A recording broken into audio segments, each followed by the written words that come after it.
திருச்செந்தூர் முருகனுக்கு ரொம்ப பிடிச்ச தேனும் தினையும் வச்சு சுவையான லட்டு செய்வது எப்படின்னு பார்க்கலாம் வாங்க.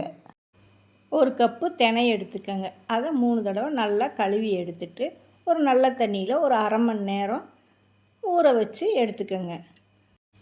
நல்லா தண்ணியெலாம் எடுத்து வடித்து வச்சுக்கோங்க. ஒரு 30 நிமிஷம் பேன் காற்றுல நல்லா காய வச்சு எடுத்துட்டு ஒரு வடைச்சட்டி எடுத்து நல்லா வறுத்து வச்சு அதை பொடி பண்ணி சலித்து எடுத்து வச்சுக்கோங்க.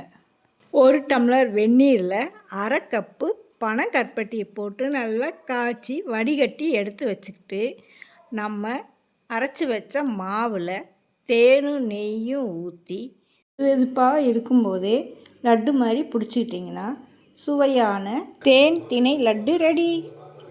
முருகன் ஆறுபடை வீட்டில் எந்த கோயில் உங்களுக்கு ரொம்ப பிடிக்குன்னு கமெண்ட்டில் சொல்லுங்கள்.